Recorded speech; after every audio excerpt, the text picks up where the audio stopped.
I know we've only known each other for 4 weeks and 3 days, but to me, it seems like 9 weeks and 5 days.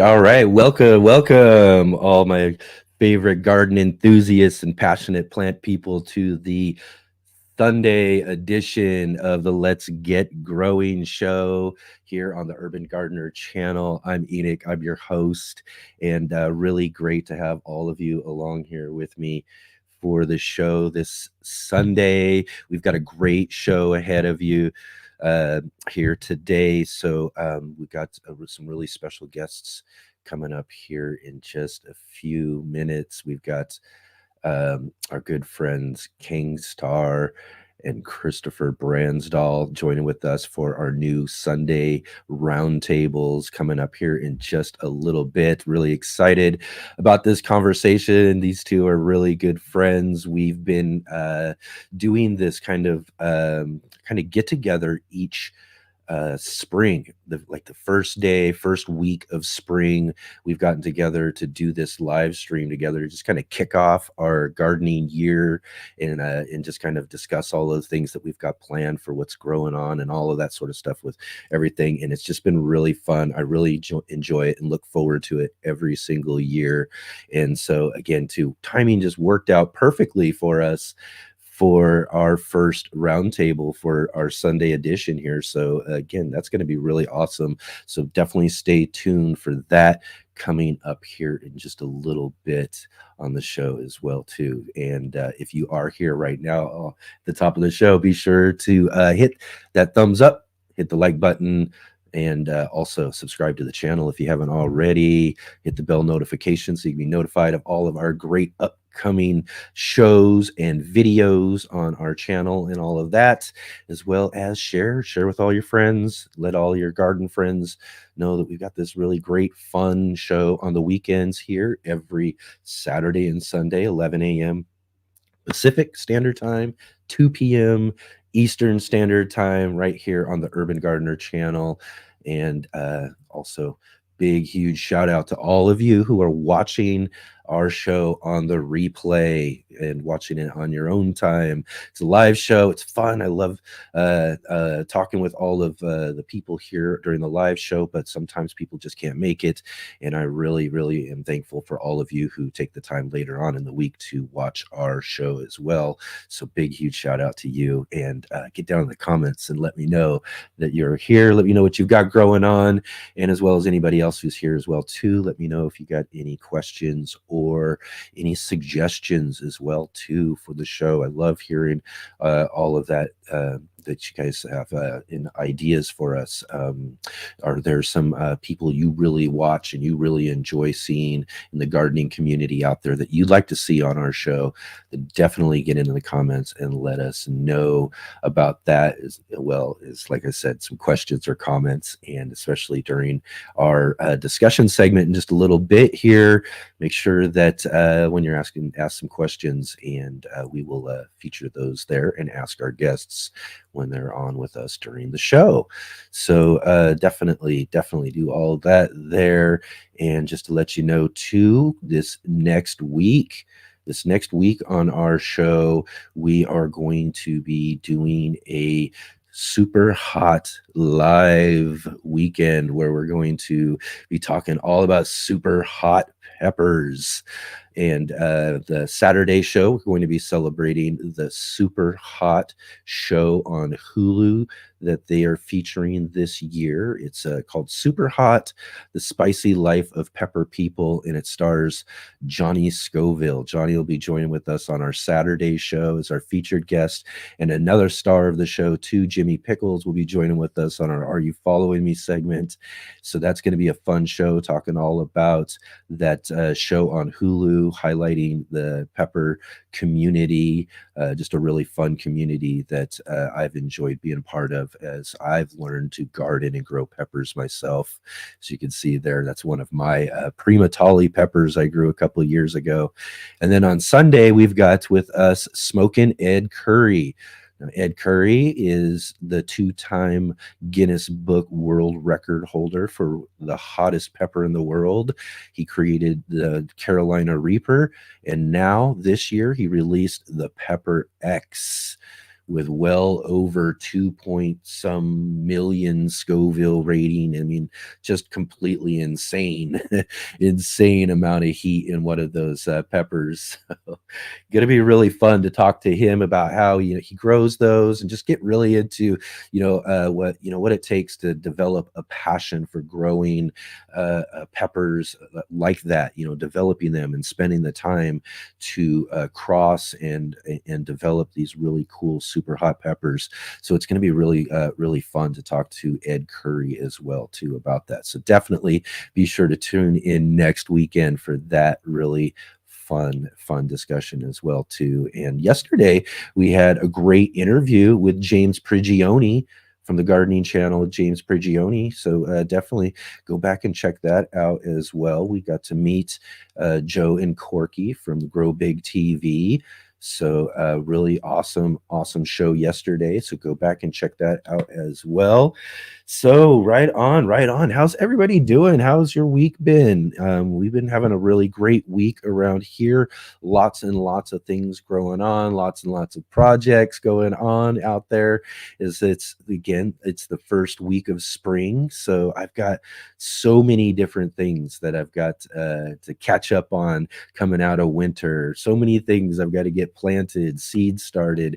I've already got a ton of things already started. We've got peppers. I've got tons of peppers that are really actually right now just really ready to be up potted. I've got to move them from the smaller 72 cell trays that we keep them under our lights indoors, and then I move them up into larger cups that we use for growing them until they are ready to go outdoors here in about, it'll probably be around the first week of May.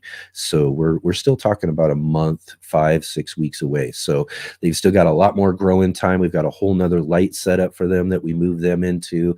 Tomatoes, I just noticed, are starting to pop up as well. I seeded those out just a little while back ago too. So those are also growing under some lights right now, and in the next week or two we'll be potting those up, getting those ready to go outdoors. They'll go out just a little bit earlier than my tomatoes. We are going to hopefully try to get our tomatoes in the ground just as soon as that soil temperature is warm enough during the daytime. I'm going to be set and ready to go. We're going to get them out. We'll do any sort of frost protection or anything like that if we need to, leading up to our last frost date.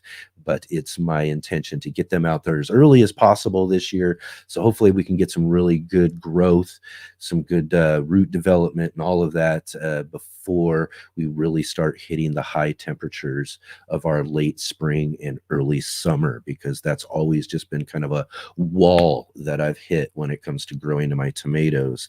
And so I want to kind of try to get ahead of that just a little bit. And that just means I'm going to have to work just a little bit more, making sure I'm protecting these tomato plants when it comes down to it. So let's see here. I wanted to highlight something and show this to you. I was actually reading this just a little bit ago here.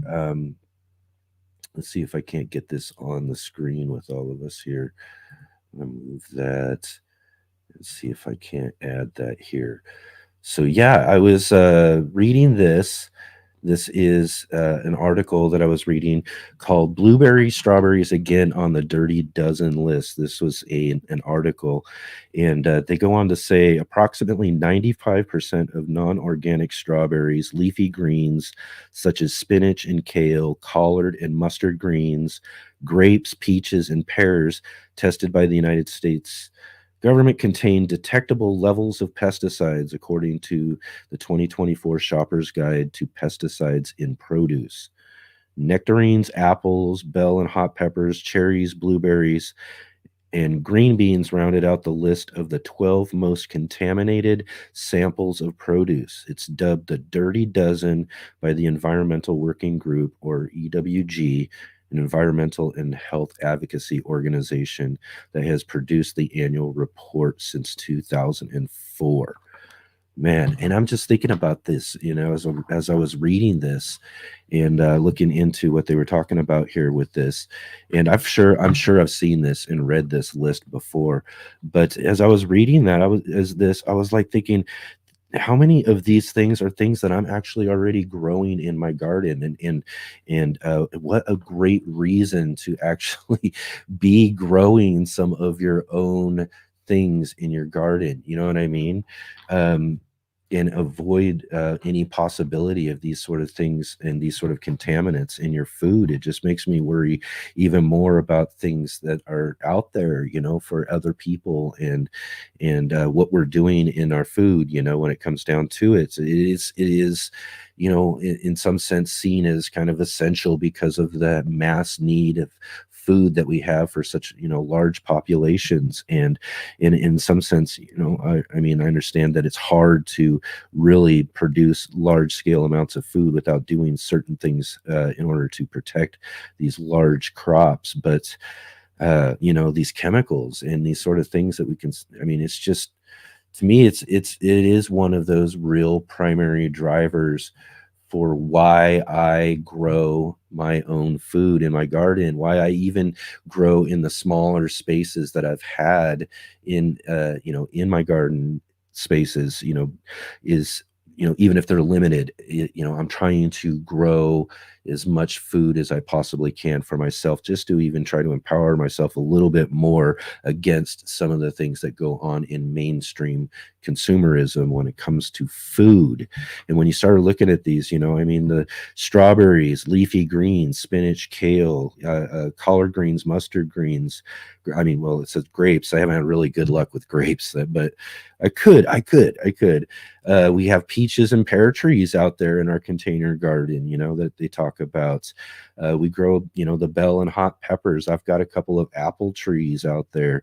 We've got blueberry bushes that I'm growing out there. Green beans I grow out all the time, So, it's another reason when I read things like this that I'm really glad that that I am doing at least my own little part to supply myself with this fresh organic food that I'm able to grow for myself right out of my own garden. So that's another just another point that I just like to bring up to people when it comes to why we do what we do as gardeners is we get so much from a garden, as we talk a lot about on our show, whether it's relief from a lot of the things going on in the world, or these things that bother us, and that sort of stuff. By working in our garden, it can be very therapeutic.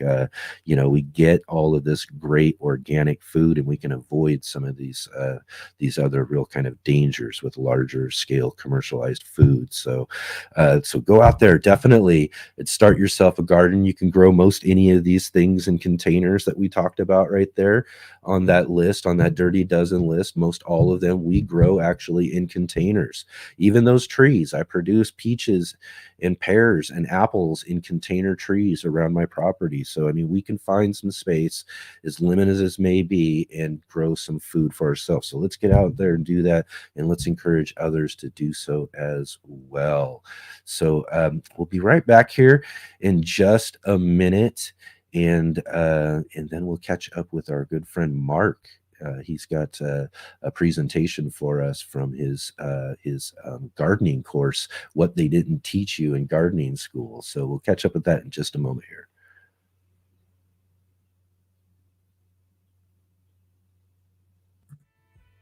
Hey gardeners, thanks for tuning in to our show today. We'll be right back at it here in just a moment.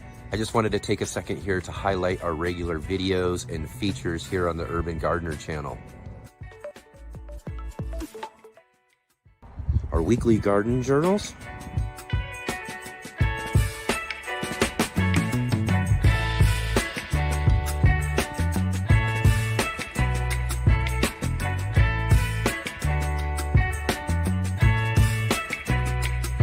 and our incredible feature visits.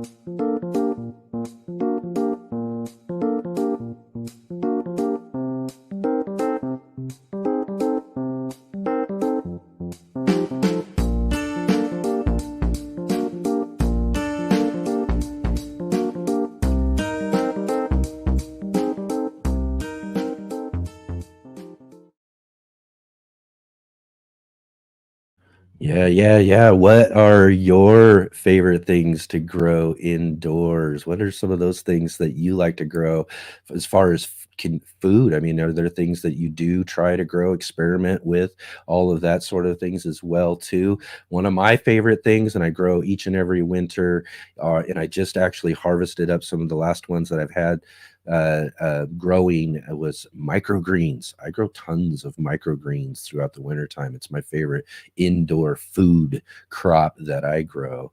So definitely. So let me know about that as well too. Let me jump in here too. I want to make sure that we're talking with everybody here. I mentioned that we've got our great moderator Jay Dixon in the comments there, joining us from Ontario, Canada. YouTube's greatest moderator, dropping links and helping out in the discussion in the chat box. Thanks for being here, Jay. Blue Girl joining with us. Good afternoon. Good afternoon.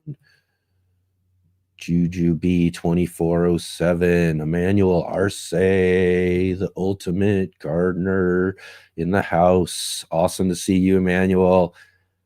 Great to have you all here. John Ju joining from Ohio. He says it's chilly and he's got radishes just germinating yesterday. Awesome. Yeah, I've got some radishes that I just put seeds out for when I was outside yesterday. We got our friend Christopher in the chat box there. We'll be talking with him in just a little bit here on the show. Awesome. Connie Davison joining us too as well. Rick, good to see you. Hello, everyone from Rick. Big Will Dog in the house as well too. Thanks for joining me, everybody. It's great to see all of you here. Really awesome to see you. Shawnee joining us, saying getting a snowstorm here and then rain. So just tending to the indoor garden. Awesome. So yeah, definitely. Like I was just saying with our Q&A, our Sunday question, what are some of those things that you like to, food things you like to grow? And, you're tending your indoor garden. I've got, I've just harvested up some of the last of my microgreens. I haven't planted anymore because I've got the space and the lights that I'm using usually for the microgreens during the wintertime is all taken up by my peppers, my tomatoes, and my other things as well too right now. So once we get through all of that, then I'll probably start up another batch of microgreens coming up too. But again, it's one of my favorite things to be growing in my indoor garden. All right, let's see here. Get through and make sure Sam joining with us as well. Howdy. Good to see you. Awesome. Excellent. Thrifty endeavors and adventures. Awesome. Aina says microgreens and mushrooms for indoor food crops. Yeah, I'm not much of a mushroom person, but you know what? I've been really fascinated by mushrooms lately. Ever since I went to the Northwest Flower and Garden Show last year, and we saw this really great display by these folks who had just all of these different types of mushrooms and spore bricks that they had. And I was just so fascinated with them and how they grow and all of that. So this might be something I try, like I do with a lot of other things I grow too, is I grow just to give to other friends and people because I just like growing the plants. So maybe that's something I might do, is try some mushrooms too. That's really great. See, Mama's in the house. Hello, everyone from Mama EC. How we doing? Awesome, awesome. So good to see everybody here.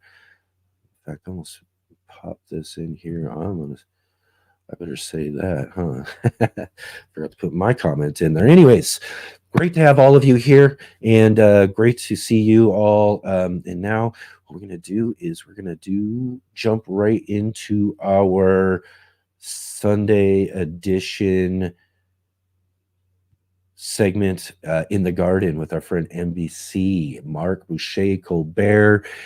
He's got a presentation from his course, and let's check that out. And then when we get back here in just a little bit, we'll meet up with our good friends from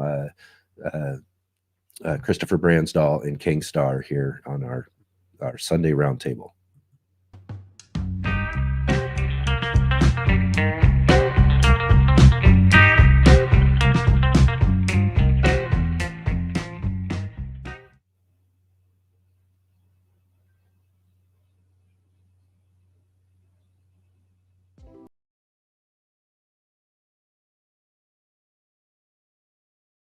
In this lesson, we are going to learn how soaking seeds in a jar of water for some hours prior to planting can dramatically increase your germination success, which really means your garden success. This is going to be an important strategy for spring, summer, and fall planting. But first, let's understand a little more about the seed and what germination means. Imagine, if you will, a familiar sci-fi scene. A spaceship has made a long voyage across the vacuum of the galaxy. To conserve valuable resources, astronauts have been induced into a dormant state. Now, with some planet or object to be explored approaching, astronauts are awakened from their torpor to resume their normal functioning. That, my friends, is not far off from the reality of a seed. Let's consider what a seed really is. A seed is an embryonic plant with very low metabolism, packaged with food reserves and enclosed in a hard outer coating.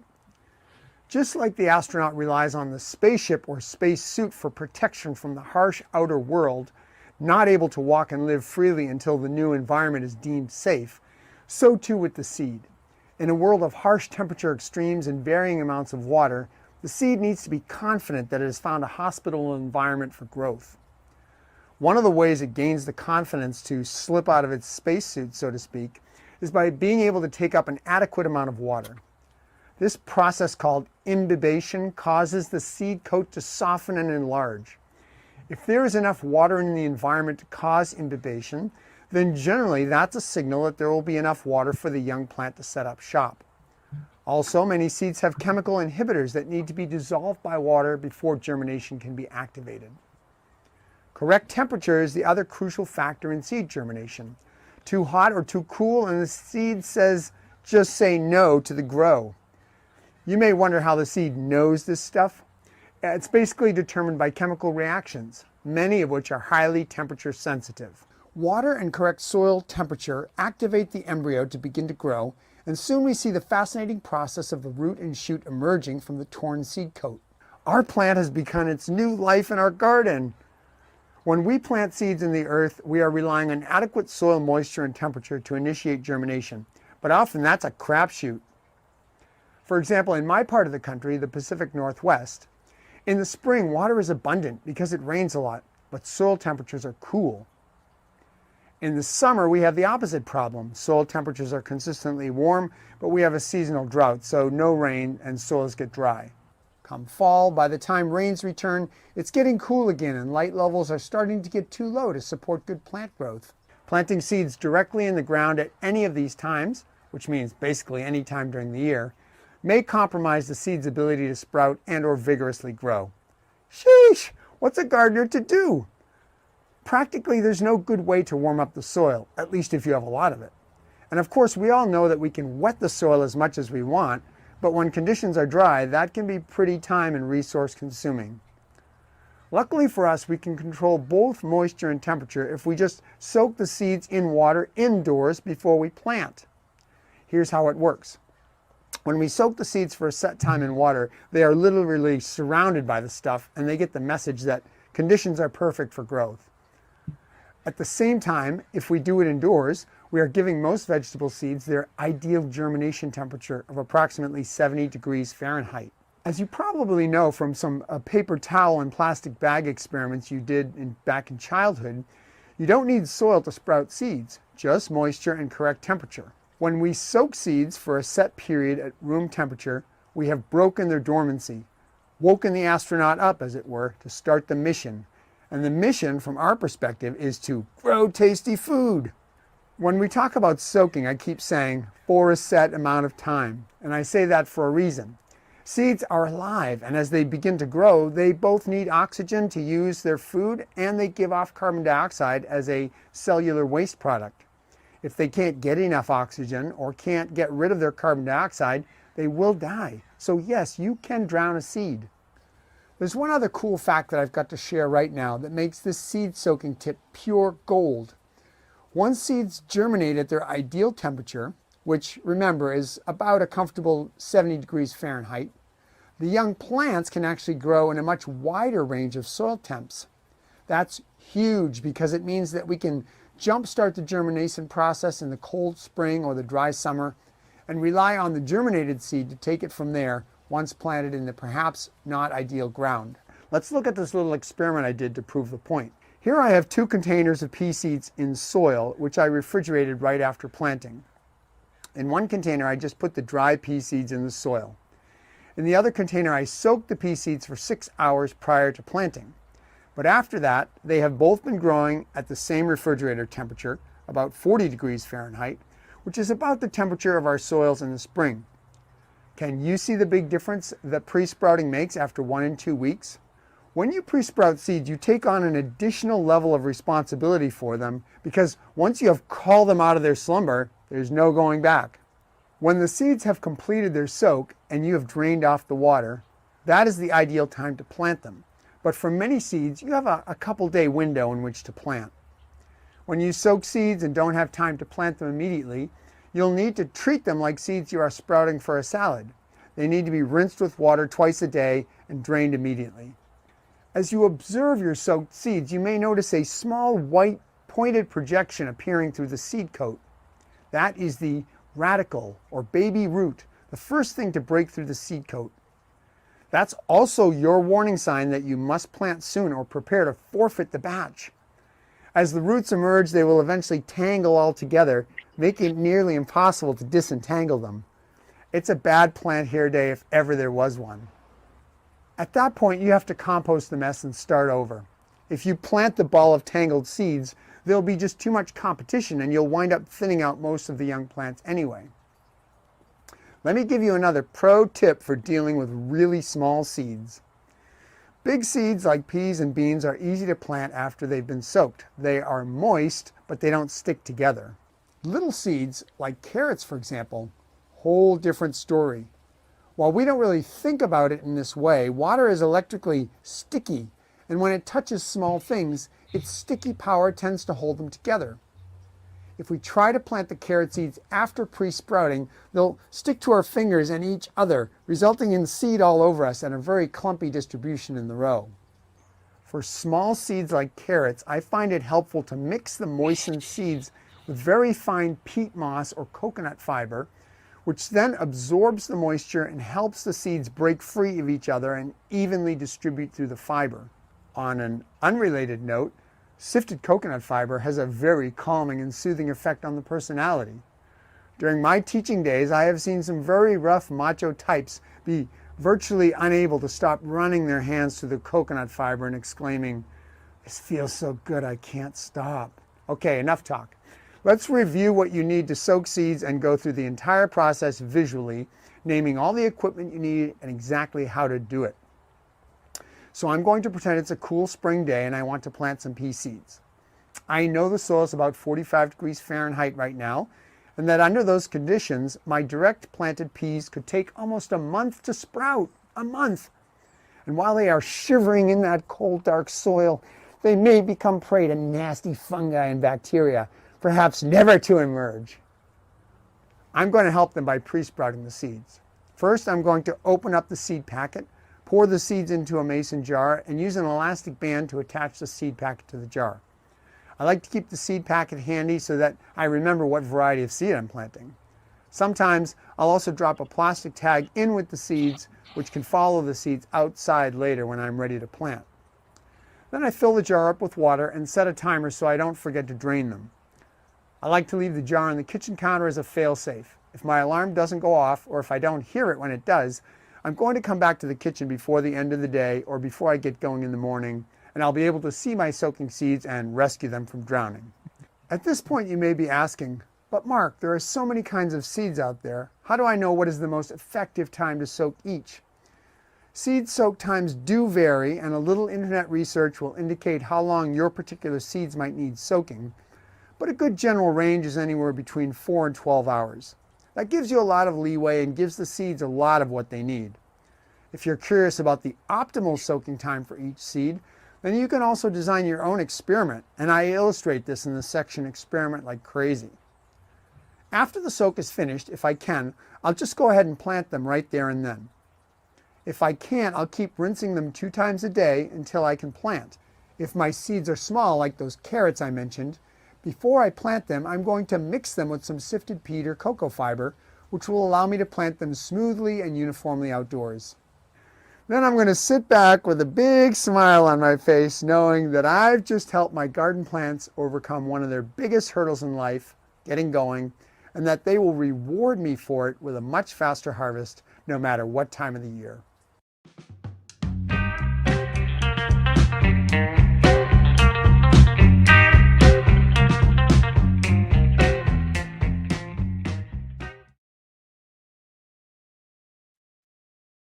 All right, all right. Another fun lesson from our friend Mark Boucher Colbert, and that's one of the things we're going to do. We'll highlight maybe about once a month or something one of his courses that or course segments that he has on his What They Didn't Teach You in Gardening School online gardening course. As you can see, that's one of the reasons why we really like having Mark involved with our show, is that he's just really fun. He's got a great perspective. He's a great educator when it comes to gardening and teaching people and just taking it down to a nice simple level so that we can understand some of those more difficult words, as I saw everybody in the chat box talking about. Let's see, because I got to make sure I even pronounce it right. Imbibation, but yeah, so even I learned that word as well too. So yeah, it's it's just that let's see here. I think Jay popped that up saying too, the immersion phase starts with the entry of water into the seed. This water is distributed in crevices, cracks, and flaws in the seed cover and is absorbed by seed tissue.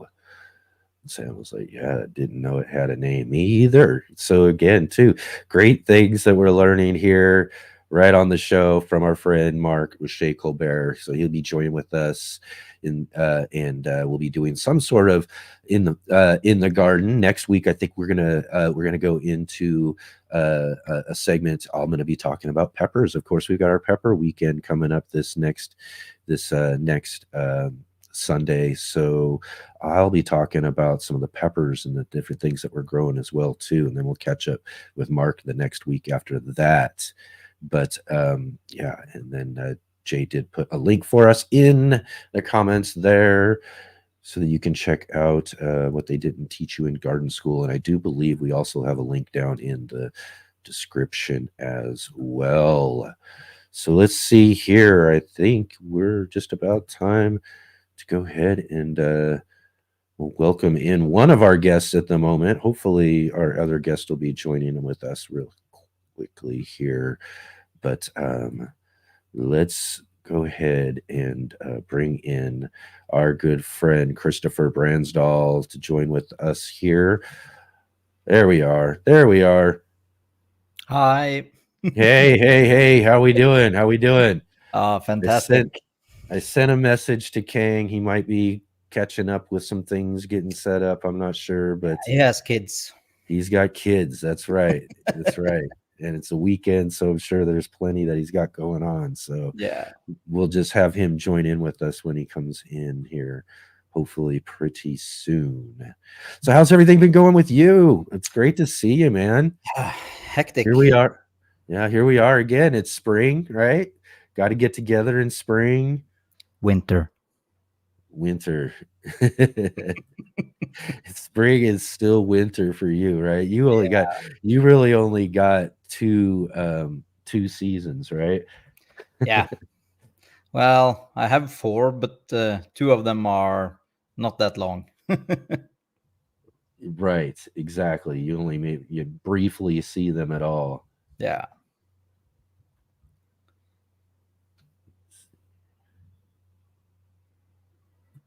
I'll make sure I get you a banner up. At least for now until Kane gets here. Boom. Yeah. There you are.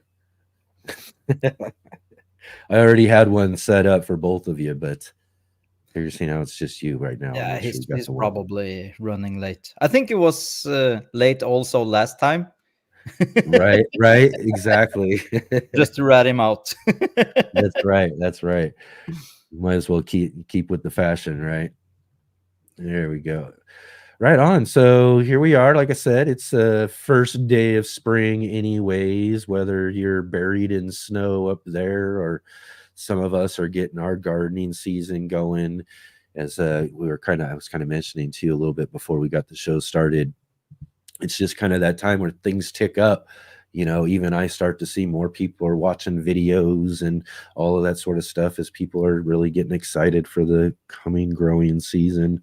So you might still be in that planning phase for outdoor growing, but what are some of those things that you've got growing indoors right now as you kind of overwinter things and do things like that?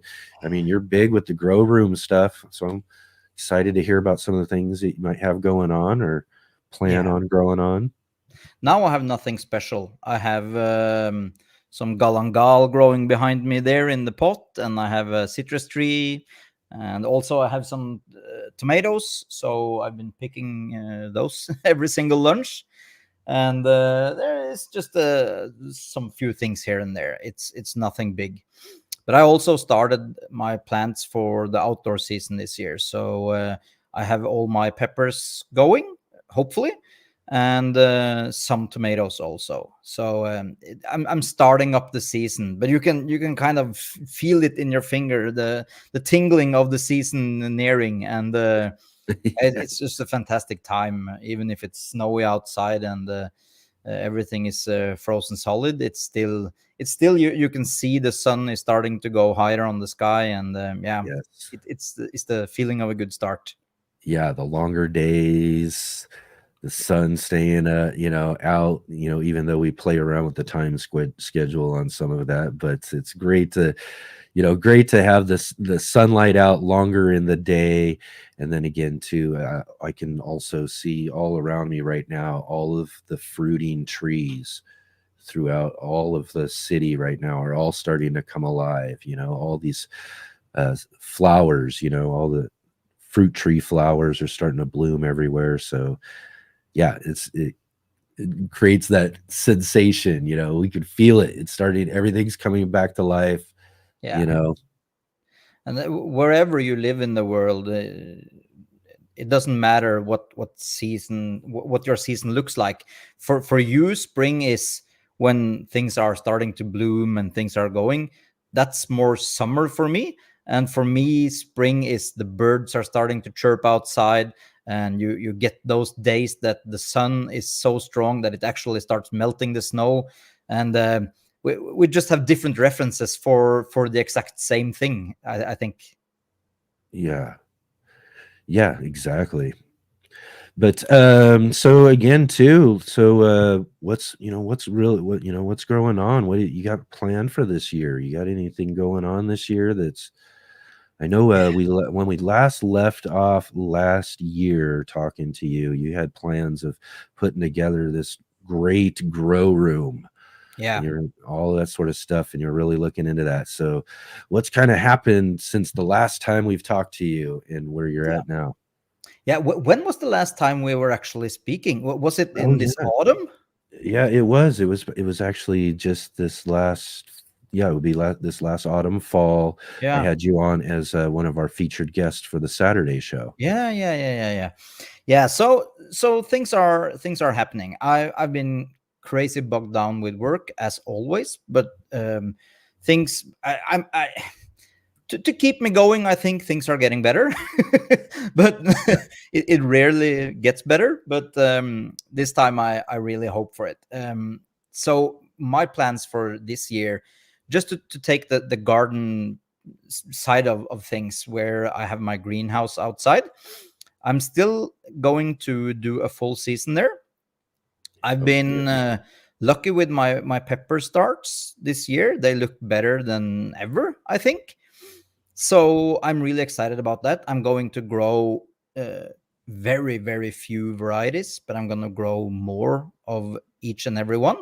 I've always done the way that I've been making one plant for each Yeah, variety, and kind of just been happy with some and disappointed with some. But this year I want to go all in and do a series of every single one of the ones that I want to grow. So, for instance, I'm growing the my one of my family's favorite peppers, the Jimmy Nardello.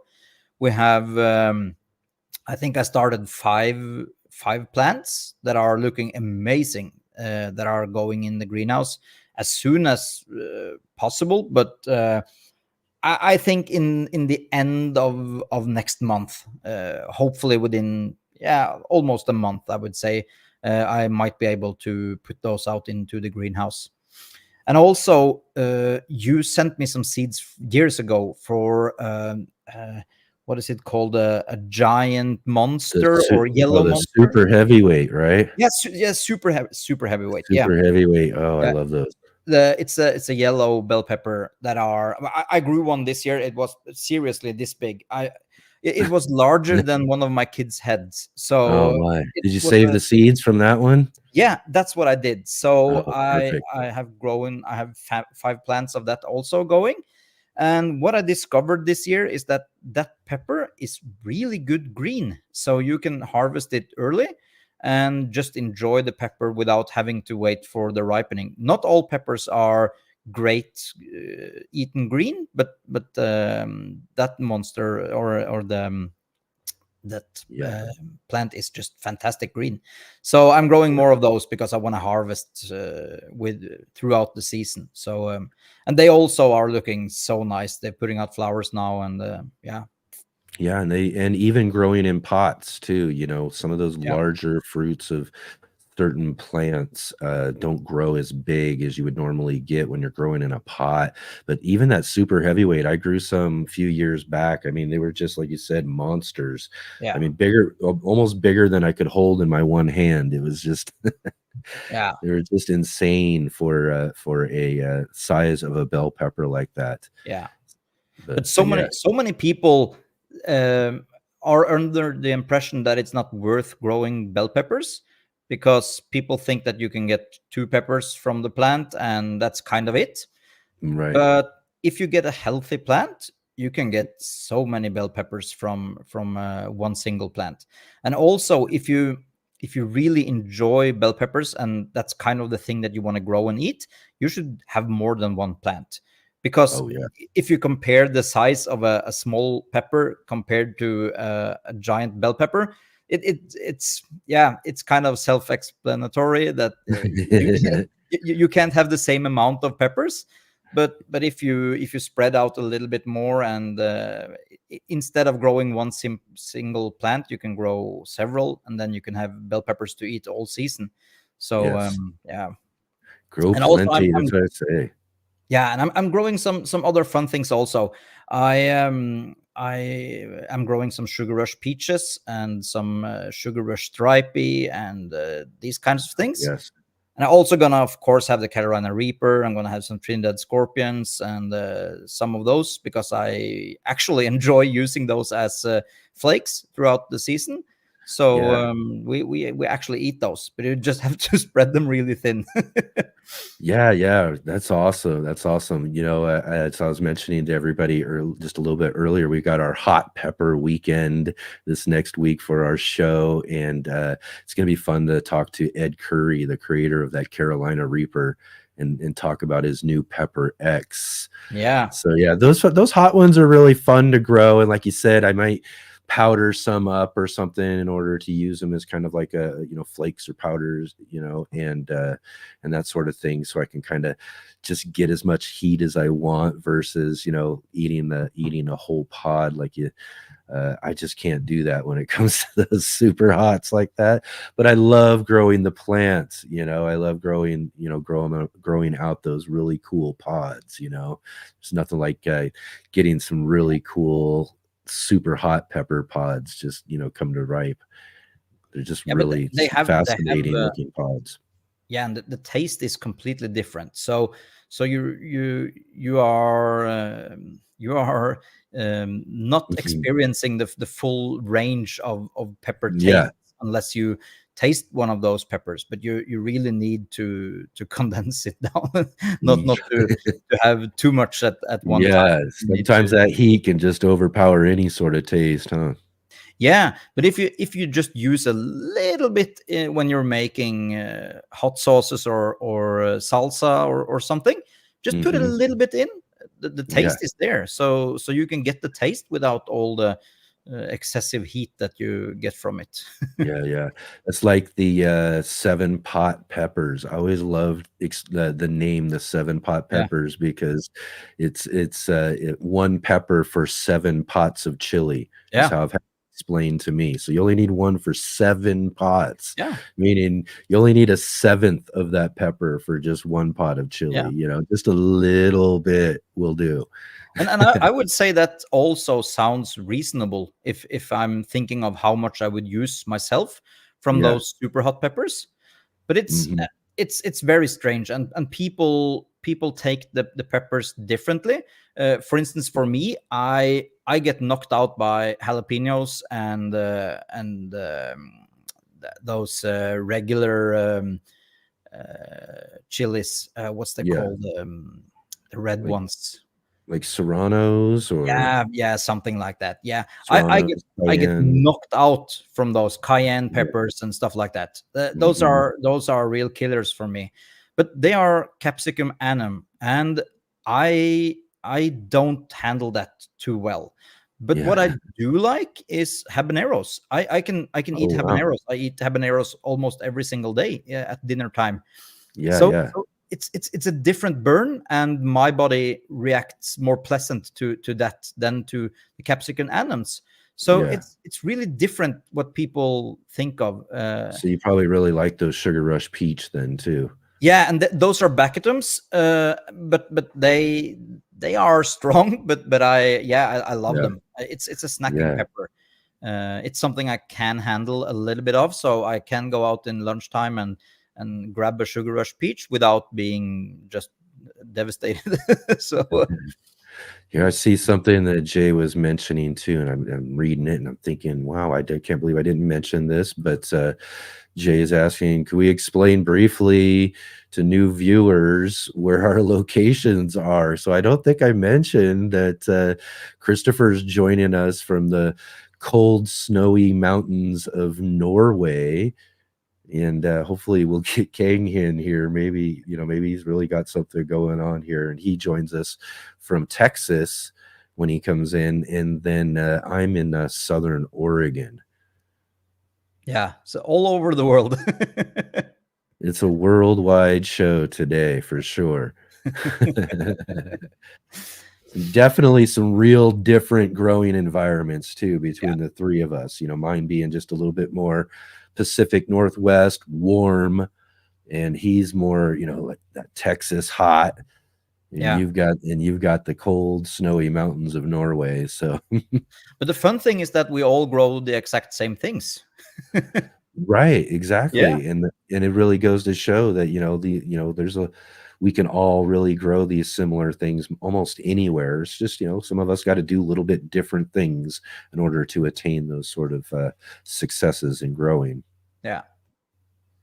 Yeah, but as I was talking about when we were speaking in the fall, I was talking about my grow room. It's been shut down for a year now. I've been making tons of videos from my grow room for many years, and it's kind of been my go-to studio where it's easiest for me to make content. So I really wanted to get back into that.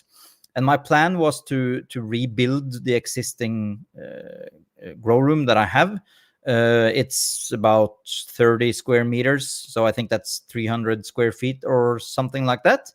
And I wanted to kind of see what I could do with maybe raising the roof a little bit, so it would be easier for me to grow coffee and bananas and stuff like that. And then my initial plan was to rebuild myself, but I see that my time just doesn't cut it. So I need to do something other than that. I need to get somebody in to be able to do that. And what I ended up doing was contacting some contractors. I don't know what they're called, carpenters or Right. something like that. And they came in, and we've been kind of going back and forth with ideas and the pricing and stuff like that for the last couple of months. And so we ultimately decided on just scrapping the whole plan, because the grow room as it is now, it's built on an old stable we had with the horse there when I was a young child. And the fundament or the concrete slab that everything is based on it's old, it's slopey, it's cracked. It is not a good foundation for spending too much money. So we kind of just said, yeah, let's scrap that idea and see if we can do something a little bit crazier. so what we ended up with, the idea now is to behind my office here is the garden that I have, where I had my grow box, the infamous grow hinged hoop house thing I made and everything. It's been our main garden.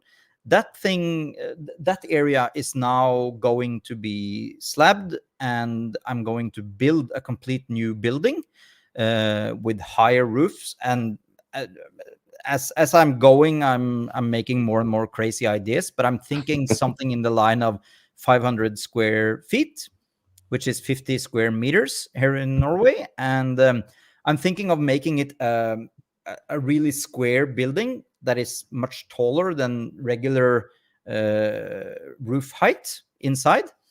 And I'm also thinking about making the roof flat, so I could have a strawberry garden on top of the whole building and have a big open space inside where I can do all my growing and have water and electricity and everything put in from the ground.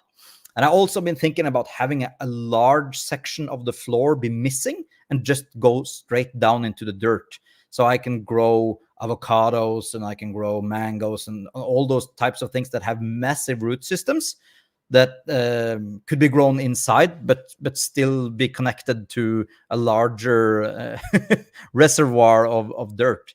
So it's a crazy plan, and it's a very expensive plan, but yeah, I'm going for it.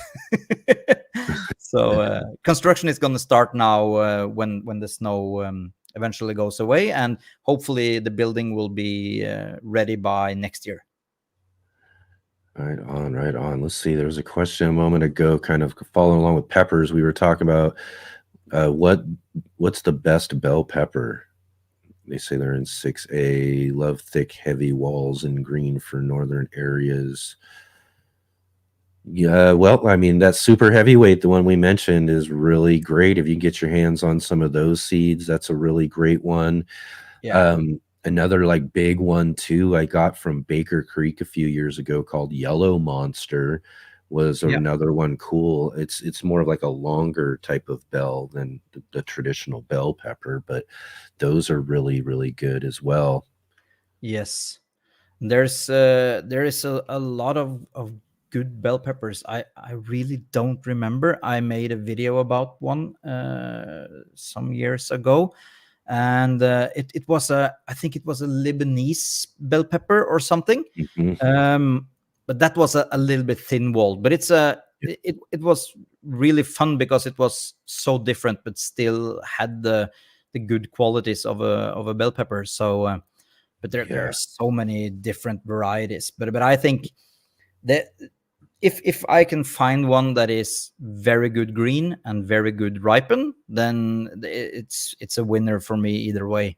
So the super heavyweight, it's delicious either way, and Mhm. you can grow that to any size. It looks like.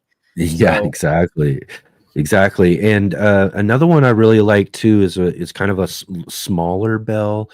Another one that I got from Baker Creek as well. It's called Etudia or Etuda, Etiuda. I think I might have the spelling not quite right, but it's something like that.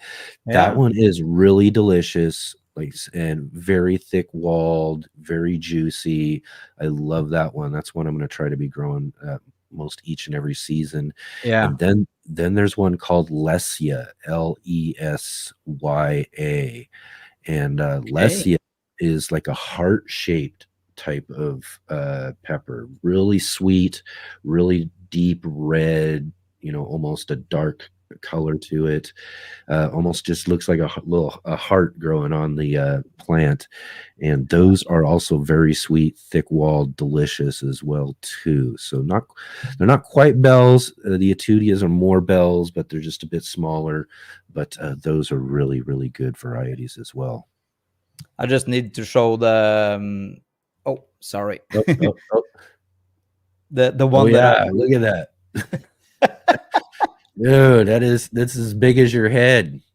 It is, and then we had this pepper. We had several dinners to consume the whole pepper because it's so enormous that one bell pepper is sufficient for Wow. several days. Yeah, yeah. In fact, I'm hoping that I have to check too because mine's all on a number system. So I got to check and make sure. But I should have hopefully some new good super heavyweight plants that hopefully I can grow this year and probably do one of my first like isolations. I don't usually isolate plants, but I want to make sure I maintain those seeds, Yeah, yeah, So I'm definitely going to try to isolate those, grow those in another part of the garden, maybe even some other separate place completely isolated so that yeah, I can save seeds of those too and yeah. keep That's growing them. that's one of the advantages of growing in a greenhouse like I do because you will get a lot of bees and things like that outside, which will cross pollinate. So it's not decent to grab the seeds. But for me, I never had any problems with any seeds that I saved from the greenhouse because there's really not that many insects in the greenhouse, and you avoid a little bit more of the things that contributes. Yeah, yeah, to that cross pollination for sure. And that's just kind of my thing, as I like growing all sorts of different varieties of peppers each and every year. And there's only a few that I've come across that I want to grow all the time. So every now and then I've got to, take an effort to try to save seeds or do something, some sort of isolation, because most of the time I just grow them all right together, right out in the garden and let the bees and the pollinators do their thing. So I don't save seeds from my peppers usually because I let that free, that, Yeah, the free flowing pollen, just going wherever. So, and I have actually grown a volunteer pepper out that just volunteered up the next season out of some seeds from a variety. And again, we were growing maybe 20 different peppers all in one area, so I got this strange looking pepper pod the next season, and it actually had a little bit of decent heat to it. I gave yeah, it a shot, gave it a try, and did that on camera. I don't usually try that sort of stuff. I didn't know what I was going to get, so yeah. luckily it wasn't too hot. It wasn't hotter than a habanero at least, but Yeah, you do get kind of some strange crosses sometimes. I think I saw Matt's peppers. Was that correct? Is he here now? Matt's Yeah, peppers. I think you Yeah. you had it. Yeah. Oh Um, yeah. he actually sent Oh, me some really strange seeds. And just give me 2 seconds. I'll grab a pepper to show you. okay. Right on. Yeah, yeah. Like I said, some of those volunteers though can be really cool. A lot of pepper growers really like those strange different crosses that happen, but sometimes they can get real funky too. Ooh, what do Take a we look got at. here? Is that variegated? Yeah, it is. It is just white. Wow. Isn't that a strange thing? That's amazing. Which pepper? What pepper is this called? It's called Matapino. It's named after Matt's peppers, I guess. He has been crossing these peppers, and there's some fun, interesting history about this plant. Also, how he collected it and everything. And yeah, it is so much fun. So this is kind of like my project where I really don't know, will it survive out in the greenhouse? Will I have to grow it indoors, or what should I do with it? So Yeah. it's a jalapeno cross. So yeah, it's it's just so funky looking. So Yeah, yeah, that is, and again, too, one of the reasons why I love growing peppers is from plant to plant, sweet to hot, all these different variations within the plants. And I've been really actually fascinated with some of the darker ones, and you get these real dark pigments and dark, yeah, leaves, almost black leaves that grow on some of these plants. But to yeah. see one with white and some variegation is really great. I've got to get my hands on some of those seeds too. Grow I some don't of know that, for sure. how it I don't know how it photosynthesizes, because there is so little green on those leaves that yeah. Yeah, exactly. Yeah, when you see some of those white plants that really have really heavy white, there's some monsteras that I Yeah, see that are really kind of white like that I'm just fascinated with. It's like, yeah, how do they even grow and get so big and absorb whatever, like you said, photosynthesis that they can do, yeah. I guess. I have a fun cross going this year that I made several years ago, and finally I was able to sprout it this year.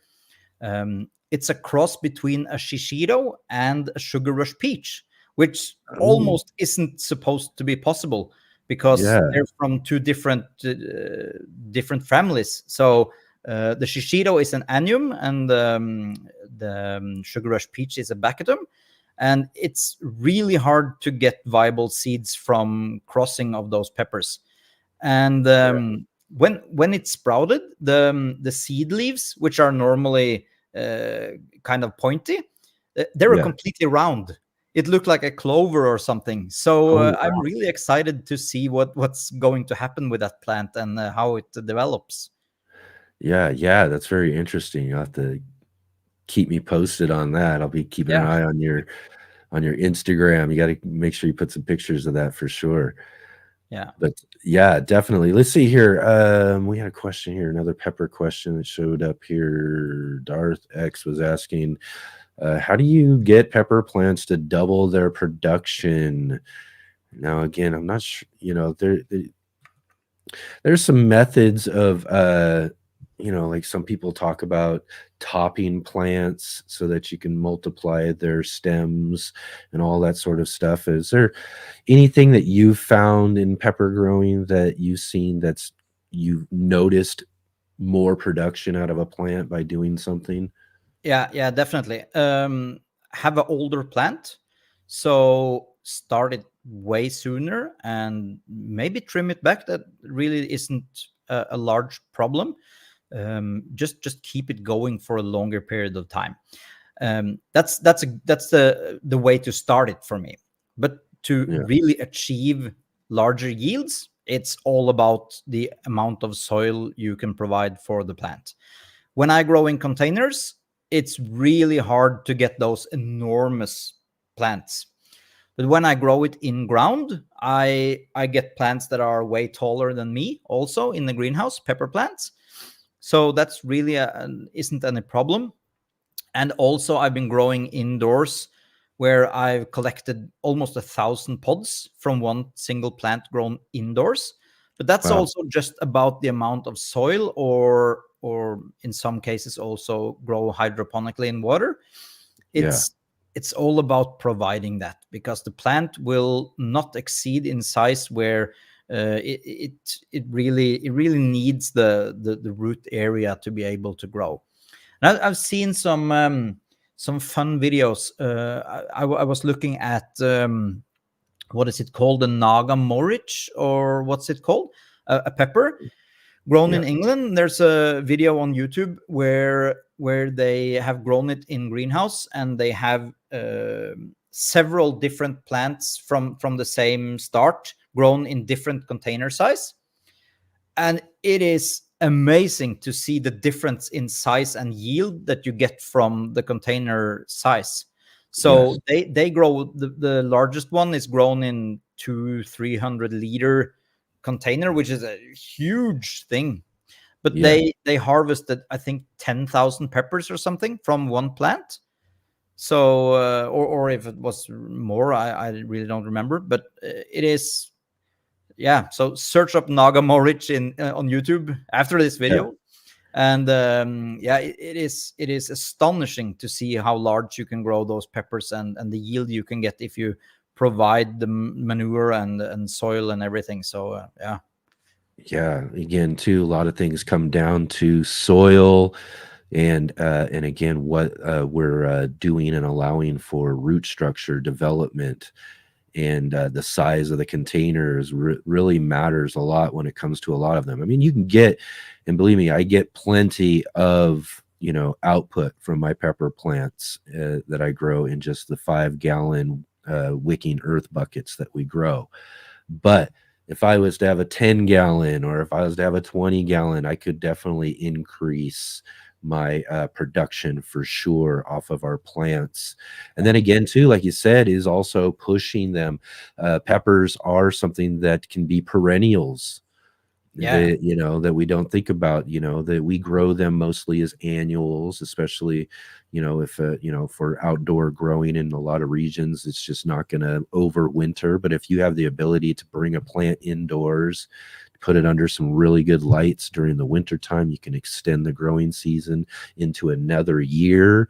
And then that's going to, like you said, that's going to increase the size of the plant, which then kind of, again, would, and ultimately, you'd think, double the output of what you're getting from it as well, too. Yeah, and I've grown peppers indoors for several years, the same plant, and they just get sturdier and better yield, and no flower drops or anything. It's just a large, healthy plant.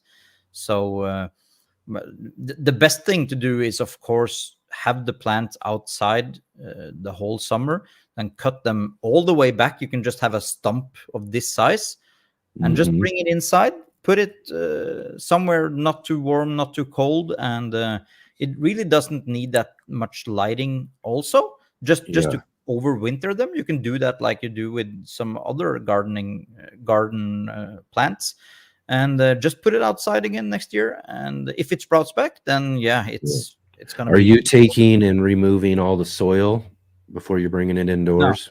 no. Yeah, well, if I bring them indoors, but I don't do that to my grow room, because Right. there's so much at risk when you have such a large grow room that I have, and Yeah. yeah, I don't want to take the risk. I much rather keep my indoor plants indoors and my outdoor Mm-hmm. plants outdoors. So Yeah. I'm not in short supply of pepper plants. Right. There's always something growing somewhere. That's right. That's right. Let's see. And John was mentioned just a little bit ago. Peppers love mulching. Yes. Yes. It's a good way too, especially if you live in those warmer regions, to make sure that your plants are staying moist too. You want that soil not to dry out. I mean, pepper plants can handle a little bit of drying. I mean, you don't want to keep them saturated and wet all the time. You do want to let the soil kind of dry out just a little bit, but you don't want it to completely dry out. You don't want anything in containers to completely dry out, actually. That's when you start dealing with hydrophobia, or just the your soil becoming hydrophobic, and not, try to get something wet again after it's been completely dried out is just such a it's a tough task. You know, you got to really let those things soak. So definitely use some mulching and that sort of stuff. And I take leaves that I get from my trees and neighbors' trees that I even save into the next summer season to put around the base of my containers, just to help hold on to that moisture. And that's also the complete opposite of what I would do with my peppers where I live, because what we have problems with is that the peppers get too much moisture, and they don't like that, because peppers, as you said, they like to dry out, and they really don't like to sit in water. And if you live in a place where there's a lot of rain constantly, then you need to make sure that the soil is as draining as possible. And also in my greenhouse, I have a greenhouse which is 500 square feet, and my peppers are in exact the middle of the greenhouse. But after June, I don't water. So Yeah. so I don't water. They just get the moisture from the air, and they also get it from deep down into the soil, because we have a lot of moisture and we have a lot of rain and stuff like that. Oh yeah. So I don't water in the greenhouse after, say, mid-June. I don't water at Yeah. all in the greenhouse, and they just So being on go. the mountains like you are, rain is just constantly flowing down the mountainscape there, so it's just keeping your soil all around your greenhouse. Yeah, and so even if the Nice. soil isn't directly getting hit by water, it just stays moist the full season. Yeah, that's awesome. Yeah, I love the idea of your greenhouse too. You know, the geothermal setup, you know, keeping things going so you can keep growing throughout the seasons, really to extend your seasons really well too. So again, that's probably, you know, again, a really great place. Greenhouses. I don't have one. I would love to have a greenhouse. It wouldn't really be that much useful to me during the summertime, but man, I could sure extend my seasons in the wintertime if I had one for sure. Yeah, but you are lucky that you really don't need it, because you can grow peppers, you can grow tomatoes. I can't. Mhm. Yeah. So it's kind of the only option for me if I want to do regular stuff like that. Yeah. Right on. Excellent. Well, I don't know if Kang's going to be making it today. He must have had something come up or something. I didn't. Yeah, I sent him a message just to rub it in. So Right.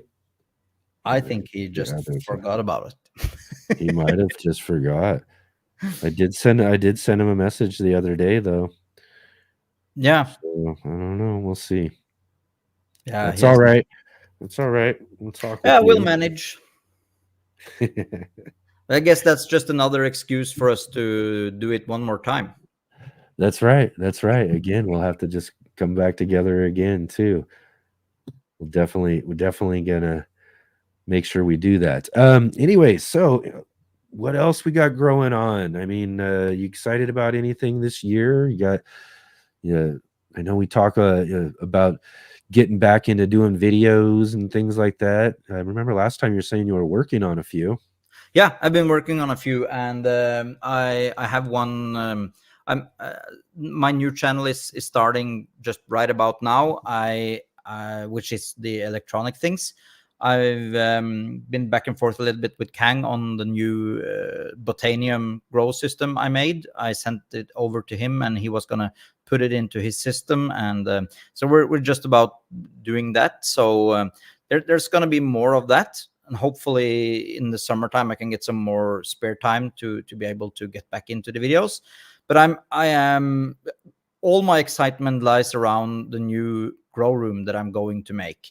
I'm gonna completely document the whole building of that, and I already told the people that are making it that I'm gonna run around with a camera. it's just how it is. So I'm gonna do everything from start to finish on that, because I think it's gonna be interesting. It's gonna be a little bit outside of what what regular people would ever consider healthy gardening, but Right. but I feel somewhat responsible to be able to document that.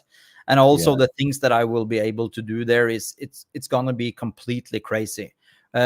Looking at what I've been able to do in the grow room that I've been using until as far, it's been crazy. Yeah. I've had bananas growing to the ceiling, and I have Yeah. coffee beans harvested.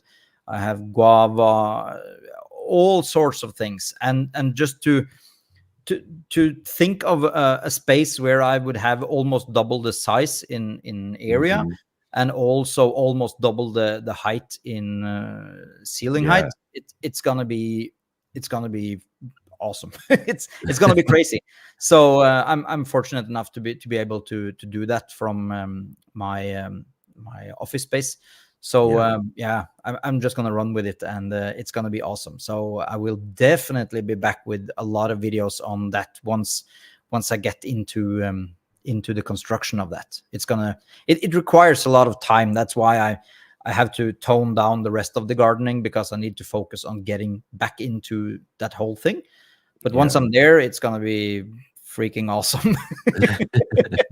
I know, man. I'm really, really excited about seeing this. That's why I um, kind of push along with you. I'm like, come on, hurry up. We got to get some videos out. I got to see this. This is great. Yeah. Because following you over the years, like you've mentioned, you've grown some just amazing things in an indoor space. And again, to mention, you're growing in Norway again, where you've got these just, you wouldn't expect banana plants. You wouldn't expect getting these big, full grown, I mean, like a monster coffee plant. I think that was what the plant that was in the picture we used for our show thumbnail is, and I believe you also grew that hydroponically as well too. So it's this cool science involved with growing these really cool things that don't really belong in some way, that I think makes a lot of what you're doing and what you're growing in your growing space is so interesting and I think so fascinating. So I'm really, really excited about seeing more content on that level because it's really unique compared Yeah. to other gardeners and growers that are out on YouTube. Yeah, thank you. Yeah, there's so many fun things that you can do, and I've also been itching to take on a challenge. I really wanted to do a world record in largest indoor grown pepper. That would be that kind of something for the Guinness, I think. It would be so much fun to see if I'm able to, if I spend 2-3 years and really get into it, if I can grow the largest pepper ever grown completely indoors. That's a challenge. Those are the kind of things that I would like to spend my spare time on in the future, and to just continue to push the limit of what's possible. Yeah, It's just too much fun. exactly. Jay was mentioning here too, that new grow room must be a significant investment in so many ways, economic, disruption, Yeah. etc. Yeah, it's a major investment economically, but as I said, I'm fortunate enough to be able to do this from my work. I am doing a lot of things work-wise, which makes sense for me to build that building, and it's going to be connected to the office that I have. That's kind of the things that keep my ambitions going is my work, but the things that kills the time for my ambitions are work. So it's kind of just limping along, and hopefully it's gonna be there. But it's a huge investment in both time and economics, of course. But Yeah, it just says something about what I intend to do. I've been away from YouTube almost 2 years now. I think I've just been making one video here and there. Nothing big, but it's just building up the resources that I now have to be able to go forward with everything that I have. And I also want to do more traveling. And I owe you a visit. I yeah, know it. We've been talking about it for years. But yes, I wanna visit you, and I want to visit Khang. And then COVID came, and everything kind of just shut down, and all the conferences and everything they just went away. So hopefully we are going back into a normal way of life now, and I can finally someday be able to have the time and resources to come visit. It would be fun. Yeah, I've been really looking forward to that idea ever since we first started talking about that years ago too. And I think that would make we have a really fun live stream, a real actual round table. We'll have to find a place with a round table and sit around it and do a live stream or something or whatever, just to have fun together, which would be really great. So yeah, I'm looking forward to that sort of thing too as well. Like you said, about growing and doing those things in your growing space too.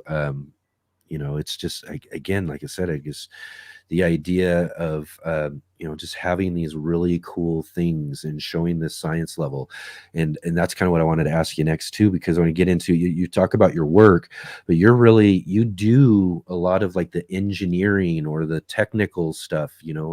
One of the things I find really fascinating, like with some of your hydroponic stuff, is you've built your own like timer systems and your own electronics around this growing stuff too, which I think is really fascinating, and we'll make some really awesome videos when you get around to getting back into that. You want to talk a little bit more about that sort of end of what you do as well?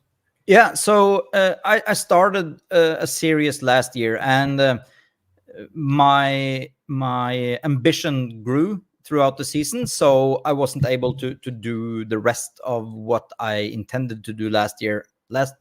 So it's going to be for this year, and I've been working a little bit on it this winter. And that's the automation and the computerization of my outdoor greenhouse, the geothermal greenhouse. I started last year about talking a little bit about the ventilation, what I was going to do and everything. And throughout the autumn and this winter, I've been collecting everything that I need, from wires to actuators to all sorts of valves and things. So now I'm working on the electronics of the thing, and I'm creating different sensor cards where you will have temperature sensors and everything, and you will have LoRa communication or something like that between everything. And that's going to be, most of the technical things is going to be on my technical channel, and the kind of overview of what I'm doing and how I'm moving forward with it, and what's my kind of chain of thoughts for why I'm doing what I'm doing. And that's going to be something that I'm really going to start up once I get into the greenhouse and everything is frozen now. There's this chunk of ice holding the door, so I'm not able to get into the greenhouse yet. But once I get into the it's frozen solid. So but I'm going to do a lot of that this year, and that's something that I'm going to have to make videos on, because it's really interesting. I find it really interesting, and it's geared towards those who like technical things, but also might have a greenhouse of a decent size and really are looking into getting ideas on how to expand on automation. So I'm going to redo all my ventilation. It's going to be completely automated for every single one of my vents in the roof. And also I'm going to have automatic watering system with valve controls and all those types of things. And everything is going to be controlled via temperature sensors and soil temperature sensors, and so, and also controlling the fans in the geothermal part of the greenhouse.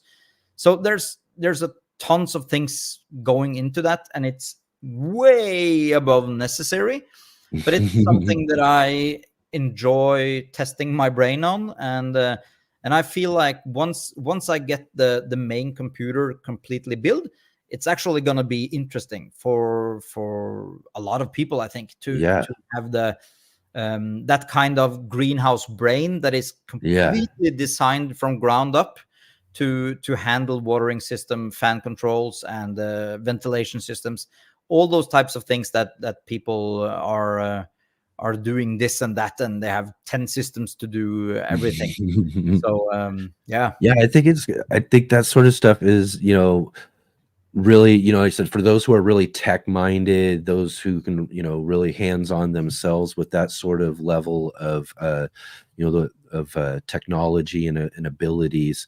But even so, for the rest of us too, who just find a lot of that stuff fascinating, to get the ins and outs. Nobody really dislikes like those how-to No. videos that really take you in depth in how things are made and put together and work. So I think that's really fascinating, when you get into putting those sort of videos together, for everybody else who even don't even understand it, to be able to watch and see how that stuff, is put together. Yeah, but it kind of supersizes the issues that you have growing in a greenhouse, because everybody that grows in a greenhouse has to focus on watering, ventilation, and fan control. Mhm. That's kind of whatever size you have. You're still gonna have the same Yeah. challenges. So this kind of just blows it way up, and I can kind of nitpick at each of the things, and I can really dive into my experiences on what happens if I'm late at opening the vents in the morning. What happens if I'm late with watering? Should I water Yeah. in the morning? Should I water in the evening? I can do all kinds of Yeah. experiments on my greenhouse without Yeah, with the having to be. automation, it's just kind of tweaking things here and there Yeah, and seeing what works best, on yeah, all of those different sort of things that we would have to actually go in and go out and hand do, in yeah, most places without that sort of automation. I yeah, think that's really, really fascinating. yeah. Let's see here. Uh Something Darthesk was asking. Speaking of, because they were talking about peas in the chat there. Has everybody planted peas already? I'm sure and I'm sure your outdoors not even ready for peas yet. No. So Eat yeah, you're peas. definitely not. Yeah, exactly. But no, I got my peas out though, man. I'm finally excited to see they're outgrowing. They're already about 4 or 5 inches now, getting ready to grab onto our trellis here real soon. And once those things start grabbing onto stuff, just when you see a pea plant just kind of explode. Yeah. The growth goes. I mean, as soon as that first tendril just grabs a hold of something and it knows it's got something there, boom, those plants will start taking off. And I can't wait. I love fresh peas myself too. Our peas are going out in late May, I think. Yeah, see, late May, this is where we're all getting our peppers out and our tomatoes. We're all thinking all that sort of stuff, and you're just out getting them cold season stuff going. Yeah. You poor guy up in Norway. But that's why you got all that cool indoor automated geothermal I wouldn't change it for the greenhouses and world. plant places, all that. So, even though you're living up there and all of that, you've got some amazing growing systems and things that just blow away what most of us can do, even when we live in the right climates. Yeah, but I can do things that you have a hard time with doing, with potatoes and with all the green stuff. I can do that all summer long, and I can produce tons of those types of things, and carrots and parsnips and everything. It grows like weed up here. So I also have some nice advantages also. But peppers and tomatoes, nah, it's not made for this climate. Yeah, for sure. But yeah, I mean, again, too, first week of spring for everybody, and we got all of the excitement of growing anyways ahead of us. And just again, too, really great to have you here and join with us for a nice little conversation, our first week of spring. And unfortunately, it seems our good friend Khang has not made it with us today. See, someone was asking too here. I want to make sure I get the. Let's see, Serena was asking, Norway, is that where Khang is? No, Khang is actually down in Texas. He grows and gardens out of Texas. I was hoping to get to talk to him about his farm. Last time I talked to him, he was planning all these ideas with this big, large space he's got now, and he's was planting out fruit trees and different That's where perennials. we're going to do our live. Yeah, exactly. We'll meet up in his big field of fruit trees and all of that. Yeah. Yeah. Well, we'll catch up with Kang here real shortly. We'll schedule another time where we can get you guys together here and do a real round table. That was kind of the idea is I wanted to test the idea. I don't usually have more than one guest on. Yeah. Yesterday, I actually had Joe and Corky. They were joining me from two different places, so I kind of got to test the three camera setup that I did here with the background and everything.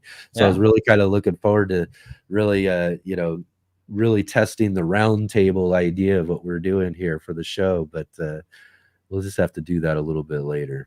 Yeah. All right, you got anything else going on you want to let us know about here before we finish up the show? No, I'm just happy to get invited. It's always fun to have a chat about gardening, and it's those kind of kicks in the back that I need. And Yeah. I promise there's going to be more from me in the future, but for now, I just have to hunker down and get things ready and up and running, and do some building. And in the meantime, I'm just going to stick around in the garden and stay around in the community. That's right. That's right. We really like what you do in the community. I look forward to again all of the really cool things you do. I mean, really. So, I mean, if anybody's watching too, there's I'm sure we've got a link down below in the description, and you got to check out like some even these older videos that you have of some of the stuff that you grow in these growing spaces. It's just really cool. It's really fascinating stuff. So, like I said, we're all really excited about seeing some new content and really glad to bring you on the show and to have you here with us intermittently throughout the season to kind of give you a little poke, a little nudge. Come on, let's get growing. I Let's get you. get I growing, get you. I get Christopher. you. One of my oldest watchers. We've been kind of growing together here on YouTube over the years and all of that. So it's one of the cool things about having you as a friend, though, too, is that kind of mutual assurance and a mutual encouragement that we get from each other over the years too. It's really Yeah. kind of for me at least, I know it really helps me kind of grow along too, to have such good friends in the gardening community. Yeah, we kind of started our friendship the first video I made on YouTube, I think, and that has Yeah. to be 8 years ago or something right now. So Yeah, I would say yeah, you were just ahead of me probably, several months, so yeah, I'd say almost a year. I'm going on about 7 years myself Yeah, doing the channel, so that would make about 8 for you. And yeah, I just remember, you getting a shout out from Ray Browning yeah, years ago about your channel, and I was like, "Oh, well, let me go check this out," and right from there, started watching your first yeah. videos, and you same Friends thing ever when I since. started. Same thing, leaving nice comments and always encourage me along, dude. That's what it's about in the gardening community, though, too, is that it's one of the greatest communities there is as far as different types of communities out there. I mean, there's a community for almost everything, every sort of endeavor, every hobby or sport or all that sort of stuff. And I just, I think that in the gardening community, we've got the best people. And again, too, like I said, your friendship really shows that as well, too. Yeah, absolutely. All right. All right. Well, I guess we'll have to pretty much call it for Kang and visiting and seeing him. We'll have to send him some message and give him a little hard time about it a little bit later on. But we'll definitely get an invitation out and maybe have you guys back here in the next next coming months here to make sure we can do another roundtable. Who knows? Maybe we'll make a regular thing of it. Yeah. And do something as well too. I'm all in. So, right on. Excellent. So, anyways, thanks for joining me here, Christopher, for today's Sunday edition show. And again, hopefully we'll get to catch up with you here again real soon. Thank you for having me. You betcha. And then I'll talk with you in just a little bit. We'll catch you all just a little bit later on another episode. And we'll be right back in just a moment.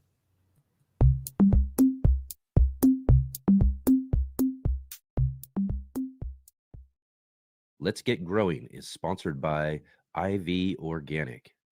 Hi, my name is Charles Malky, biologist and plant expert with Ivory Organics, where we grow cool plants and author Saving the World with the Home Garden.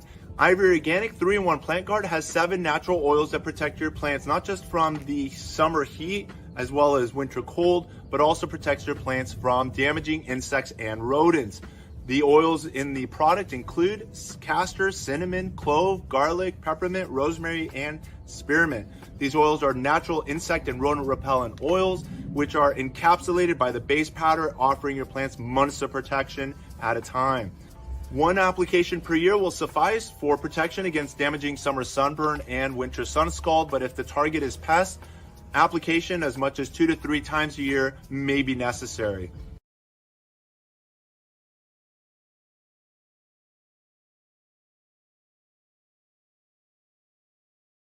All right. So there we go. Another great episode of our Let's Get Growing show here on our Sunday edition.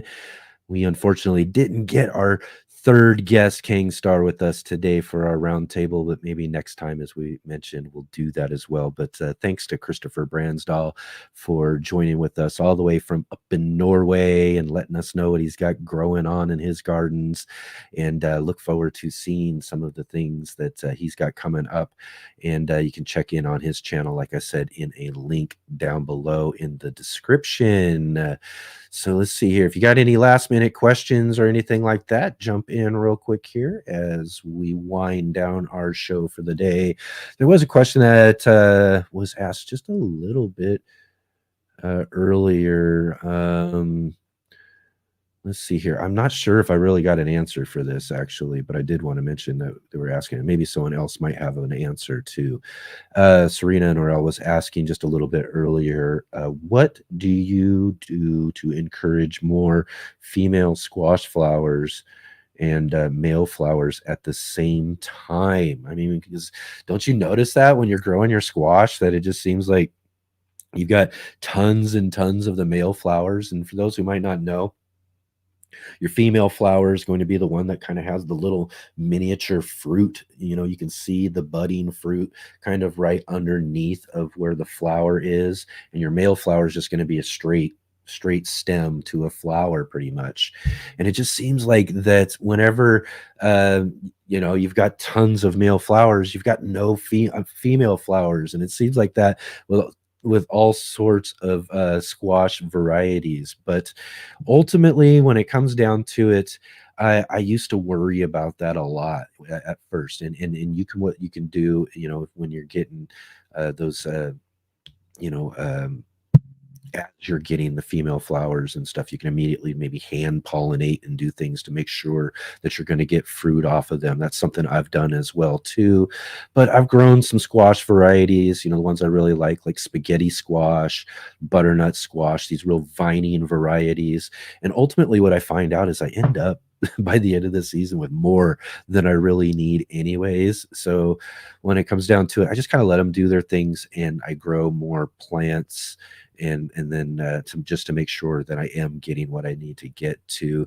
But I do find that it's always the situation when I'm out there looking at the flowers and I'm looking at what's going on with the plant, that I'm seeing all of these male flowers and barely any female flowers. But you definitely want to make sure you've got enough to get those ones pollinated when they come up.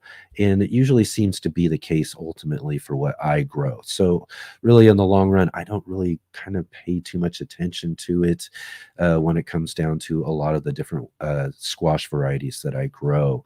I will, like I said, hand pollinate some as well as I notice, and just to be sure that I am going to get a fruit off of some of the ones that do pop up when they do. So I'm not sure if anybody else has any other better questions or any other reasons how they can promote more female flowers from popping up and doing that. But for the most part, again, I'm usually kind of a live and let live gardener, man. I just put some things out there and I let them do their thing. And if I'm only getting a few off of a plant, then that's kind of what I get. But for the most part, I ultimately find, like I said, I get plenty by the end of the season. In fact, we grew a bunch of squash over in our in our front yard micro farm over at my friend's place, we grew a row of spaghetti squash, and we had some butternut squash, and then there were some zucchini squash too. And I believe my friend's still eating on some of that spaghetti squash as well. He was telling me just the other day. So plenty that we grew, and there was only a couple of plants. I think we had 3 spaghetti squash plants ultimately. So, if you're growing plenty, you'll get plenty. I'm pretty sure of it. All right, everybody. And again, too, really great to have all of you here with us for the show today. And if you are here at the end of the show, again, be sure to click the like button if you haven't already. Subscribe button as well with the notifications so you can be notified of our upcoming shows. And also be sure to share our show and let everybody know all about what we've got growing on here every Saturday and Sunday, 11 a.m. Pacific Standard Time, 2 p.m. Eastern Standard Time. And I'm not sure, I didn't ask Chris what it is Norway time, but it's pretty late, I'm pretty sure, up over there as well. So so again, too, each and every weekend we've got some great shows coming up ahead for all of you as well too. Again, like I mentioned, we do have next week is our pepper show. We have our super hot weekend, where on Saturday we will be interviewing Johnny Scoville and Jimmy Pickles. Both of them are stars of the Hulu series Super Hot, the spicy life of pepper people, a reality show that Hulu put together, highlighting all of the fun and craziness of the hot pepper, super hot pepper community. And it's going to be a great conversation to talk with Johnny and Jimmy about their experience with filming and being a part of that show. And as well as on Sunday, next week, we'll have with us Smokin' Ed Curry, who is the 2-time Guinness Book of World Records grower and cultivator of the world's hottest peppers, Carolina Reaper, and now the Pepper X. So again, really going to be fun and excited to talk to him about cultivating and growing these really super, super hot peppers. So really looking forward to that conversation with him next weekend on our show as well too. So definitely stop by and check out our show next weekend too.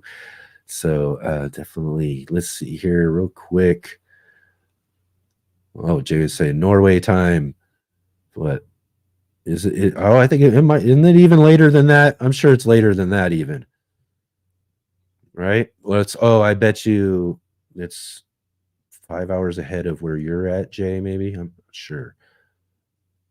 But yeah, it's quite a bit later.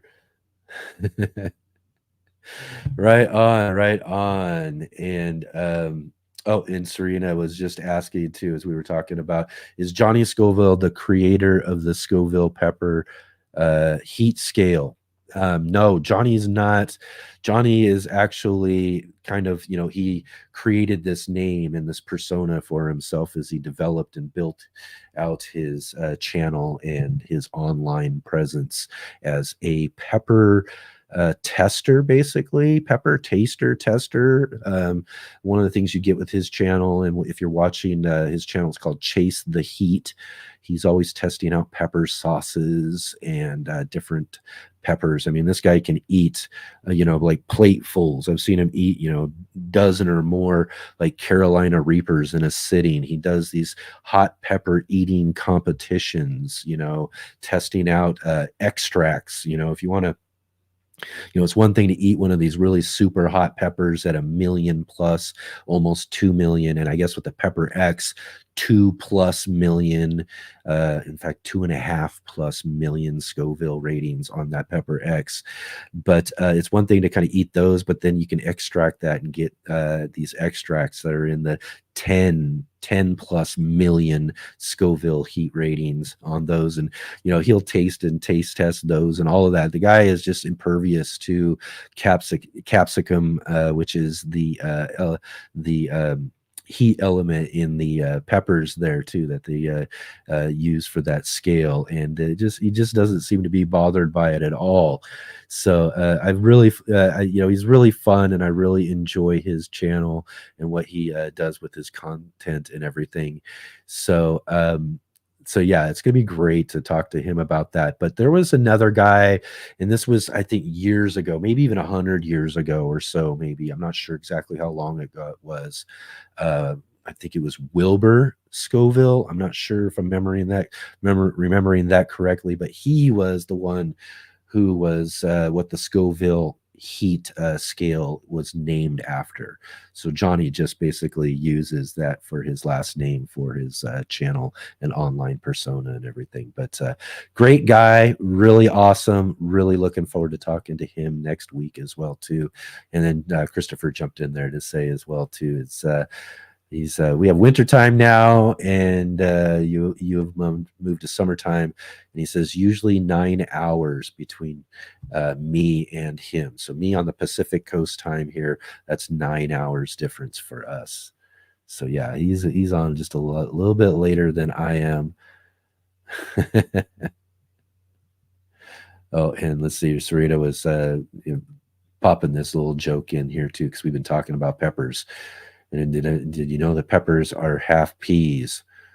Yeah, half peas. That's right. There's a lot of peas and peppers. Picking peppers. I can't remember what that one was. Picking a peck of peppers or something. Peter pecked a peck. Again, you can really get tongue-tied with all those peas. So that's really big dog. Will was saying, my face is melting just hearing you talk about those peppers.